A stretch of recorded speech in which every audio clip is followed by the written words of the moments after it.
First story, the Department of Homeland Security is in meltdown. According to NBC News, DHS is facing severe operational strain during the longest funding shutdown in its history, with leadership scrambling to keep basic functions running. Critics say this is the direct sequel to Trump-era chaos, years of leadership turnover, hardline directives, and treating DHS like a political stage prop instead of a national security agency.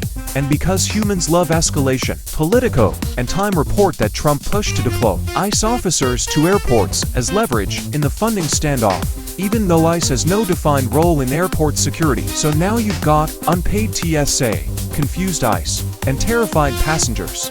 Congratulations, humans, you've turned air travel into a crossover episode between The Purge and Kitchen Nightmares. Next story, the No Kings protests. Coverage from the Washington Post and CNN shows crowds rallying against authoritarian rhetoric and the idea of concentrating power in one man. And here's the context. International democracy monitors, like Freedom House and The Economist Intelligence Unit, have documented a measurable decline in U.S.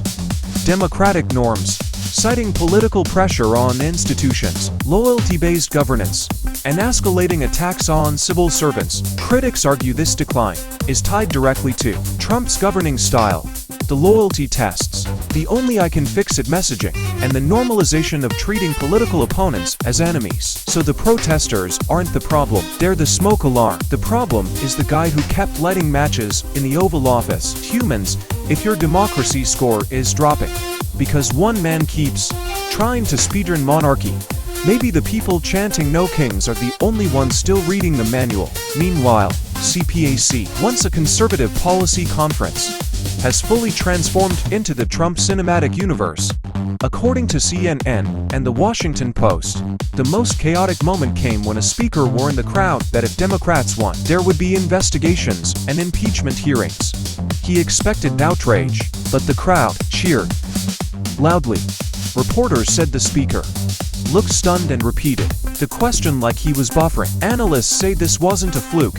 It was a sign Trump's coalition is fracturing. Hardliners, influencers, election-denial diehards, and traditional conservatives are no longer reacting to the same cues. When you build a movement around one man instead of shared principles, eventually nobody knows what they're supposed to be mad at. Imagine hosting a pep rally and your own fans start chanting for the rival team. That's not strategy, that's a firmware malfunction. Next story, the renewed fight over birthright citizenship. According to the New York Times, CNN, and AP News, this push comes directly from two people, Donald Trump and his senior advisor Stephen Miller. Trump repeatedly claimed he could end birthright citizenship through executive order, something legal experts told CNN and AP it's not how the Constitution works. And the Washington Post and Politico report that Stephen Miller was the architect behind the effort, drafting memos and pushing internal discussions. So now the country is debating who counts as a citizen, because two guys decided the 14th Amendment was more of a suggestion than a rule. Incredible. And while all this is happening, Congress has gone on recess again. AP News and NBC News routinely note that lawmakers leave town during shutdowns, funding standoffs, and foreign policy crises. Critics say this pattern was supercharged during the Trump years. Constant brinkmanship, shutdown threats, and then everyone hopping on a plane while agencies burn. Imagine your firefighters clocking out because the fire is too political. That's your legislature. Finally, the Iran oil crisis. Reuters and AP News report escalating strikes and counterstrikes across the region, sending oil markets into chaos. And here's the twist.